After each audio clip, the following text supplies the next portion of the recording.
This week in Retrospect, we take a look back to May of 1995 at some highlights of the Kinsman Rodeo. We pick it up in Saddlebronc for one of the wildest rides of the day. Wainwright's Dwayne Pillman on Desperado from the Franklin Rodeo Company in Bonnyville. Pillman is on for the 8 and after. Pillman and Desperado both go down. Pillman scores a 76, not quite good enough to beat out Lloydminster Cowboy. Ian Freeman, who's 82 from Friday, holds up to be the best over the 3 days. It's always a bonus to win in your hometown where people know you and stuff. Usually it makes most guys get really nervous and fall off in front of the hometown. And for a chance, I got lucky and stayed on, and it worked out for me. From rags to riches, the next night you jump on Red Deer and you get bucked off. Yeah, she had a really good trip, and I just lost my swells and couldn't get back in there, so it happens. Great start to the season for you then. First place showing here, some pretty good cash. You can build on this. Yeah, it's a good place to start. Get one win under your belt, it breaks the ice and gets you feeling a little better about rodeo, and away you go.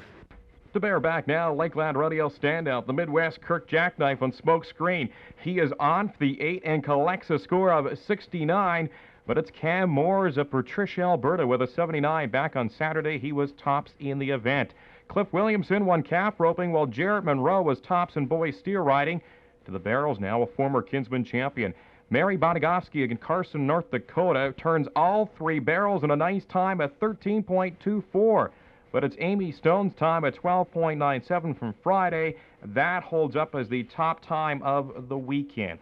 To steer wrestling, while reigning world champion Blaine Peterson had a no time, here was the top time. Darren Shaw of Carsden gets out there and gets it done in a time of 4.5 as he takes top spot. To bull riding, he saw his brother win Saddlebronc. Merle Freeman on board at Dumas Walker looking to win his event, but he can't make the 8 as he gets bucked off. A bit of a scare here. Vincent Lambert on Katie. He gets bucked off and gets a mouthful of horn. He runs away, and he was okay.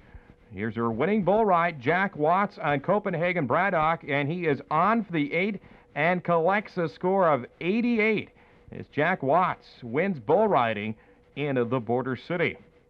And in May of 1999, snow hits the Border City just a few weeks into spring. With spring a few weeks in, one's fancies usually turn to the birds and the bees, right? Well, Mother Nature had some different ideas here in the Midwest as we all awoke to what seemed a distant memory. By late afternoon, more than 8 centimeters of the white stuff touched Earth, and that brought some much-needed moisture. And while it's a given that area farmers are happy, local businesses that depend on the warm weather are also pretty happy. Anytime you can add moisture to a situation like we've been through, where it's been quite dry in the area, it brings a certain optimism, at least we find, to the farming community. And of course, the more optimistic they are, the more confident they are about the economy. Actually, I must say I don't mind the weather like this because it's bringing moisture for us. We'll take moisture in any shape, way, form. We can get it. For those of you whose green thumb is twitching with anticipation to start your version of the Garden of Eden, the old advice still stands. Wait till the May long weekend. Don't get excited just because we're getting a little bit of snow in April. It's not even May.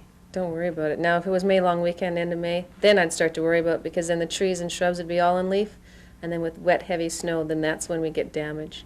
But people's tulips and stuff are just coming up now, so the snow is not going to affect them at all. And for those of you who didn't take advantage of the first 2 weeks that the local golf course was open, well, you still have an entire summer ahead of you to get to the greens. And no one at the golf shop is too worried. The weather's beautiful. We needed the moisture, and the snow really isn't going to hurt anything. Yeah, take about 3 hours of sunshine and it's gone. So. And that's all for this week in Retrospect.